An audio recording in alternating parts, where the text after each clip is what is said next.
Hello kids, आज हम करेंगे हिंदी भाषा नंदिनी 3 का अध्याय 11 पेड़ कविता। तो आज हम एक कविता पढ़ेंगे जिसका नाम है पेड़। कविता का उद्देश्य। क्या आपने कभी सोचा है कि यदि धरती पर पेड़ ना होते तो ये धरती कैसी होती? पेड़ मानव जीवन का अभिन्न अंग है। पेड़ों से हमें भोजन के साथ साथ कई अन्य उपयोगी वस्तुएं भी प्राप्त होती हैं। प्रस्तुत कविता के माध्यम से हमें पेड़ों की उपयोगिता के बारे में बताया गया है। तो हम क्या सीखेंगे इसमें? हम पेड़ों के महत्व को, उनकी उपयोगिता को, उनका हमारे जीवन में क्या कार्य है, ये सीखेंगे।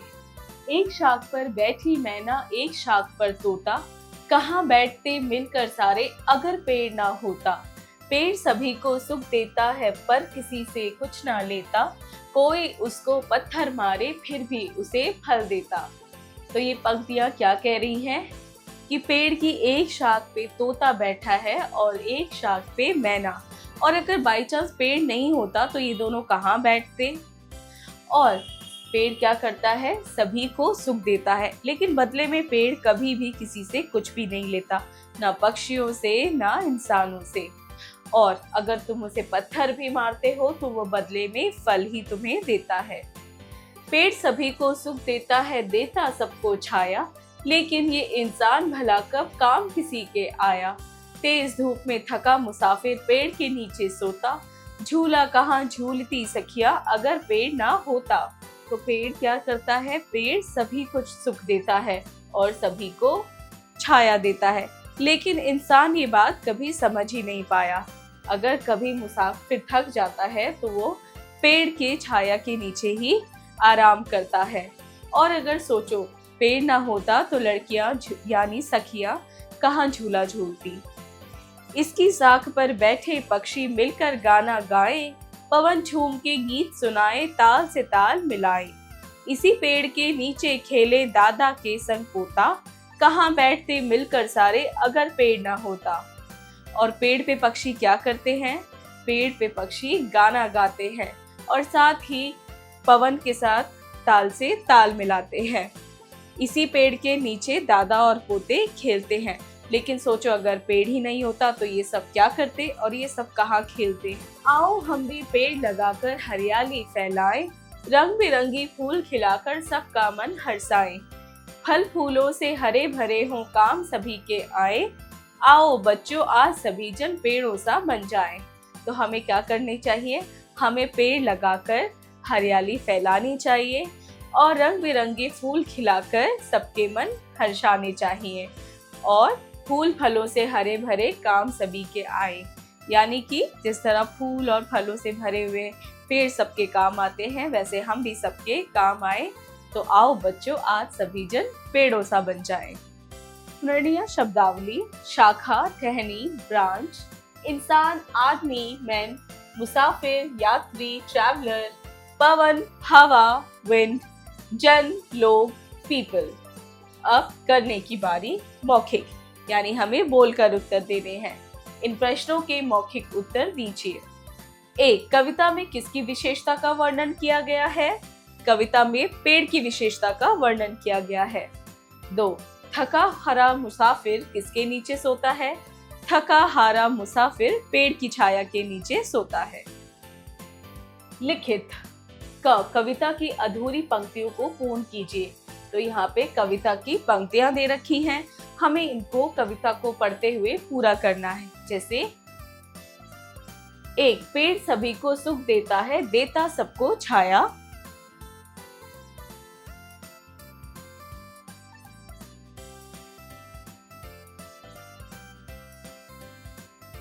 2. तेज धूप में थका मुसाफिर पेड़ के नीचे सोता।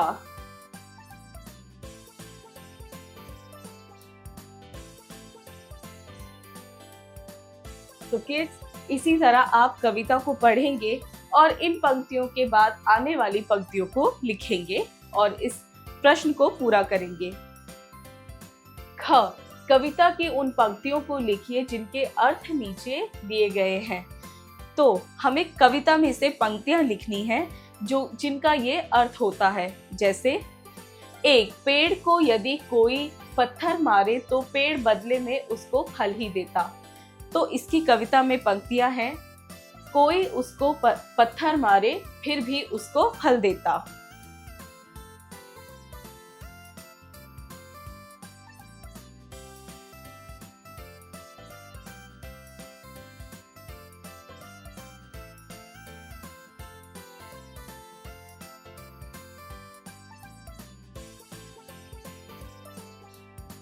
दो, अगर पेड़ ना होते तो सखियां कहाँ पर झूला झूलती। तो इसकी लाइन है कविता में, झूला कहाँ पर झूलती सखियां अगर पेड़ ना होता।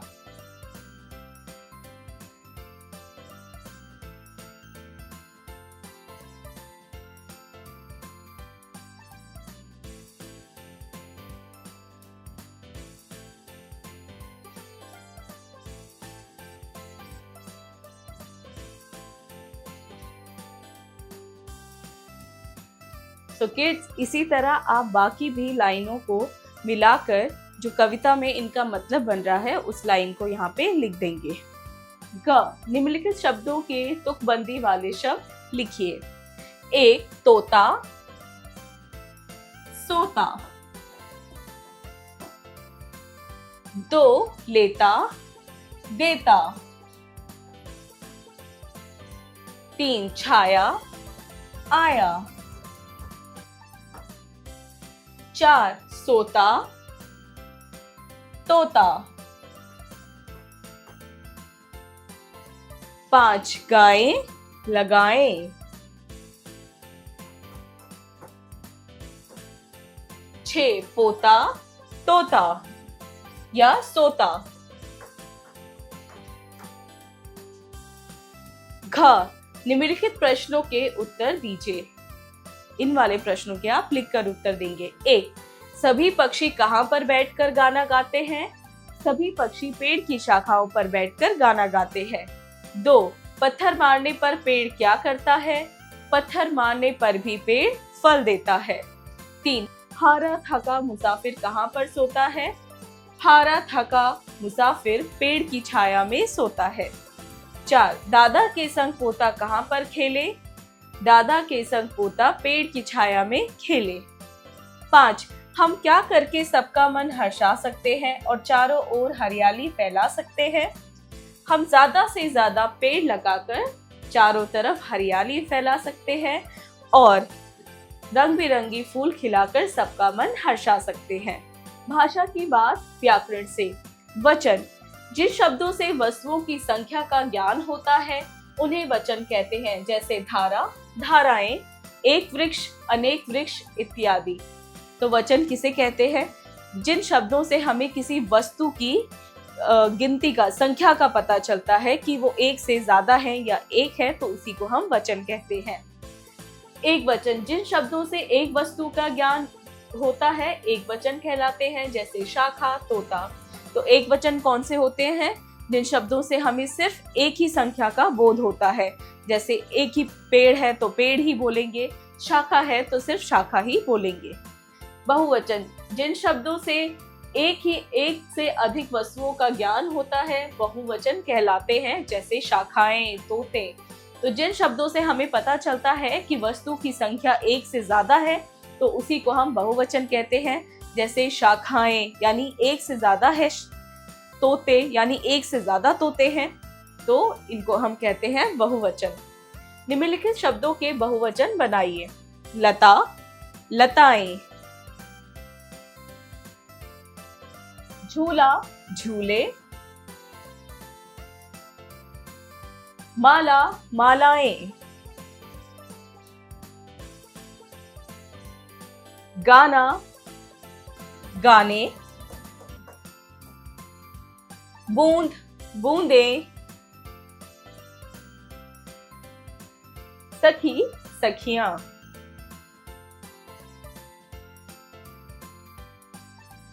आओ कुछ करें। घर में प्रयोग होने वाली कौन कौन सी चीजें पेड़ों से प्राप्त की जाती हैं, उनकी एक सूची बनाइए। तो आपको एक लिस्ट बनानी है उन सब चीजों की जो हमें पेड़ से मिलती है या फिर पेड़ का जिन चीज़ों में प्रयोग होता है, जैसे कि पेड़ से हमें फ्रूट्स मिलते हैं, सब्जियां मिलती हैं, फर्नीचर मिलते हैं, लकड़ी मिलती है। तो आप लिस्ट बनाएंगे इस तरह से। क्या आपके घर में भी पेड़ पौधे हैं? यदि हाँ, तो उनके नाम अपने अभ्यास पुस्तिका में लिखिए। अगर आपके घर में भी पेड़ पौधे हैं तो आप उनके नाम अपने नोटबुक में लिखेंगे। तो इसी के साथ बच्चों, आपका ये पाठ हुआ पूरा। मिलते हैं अगली क्लास में।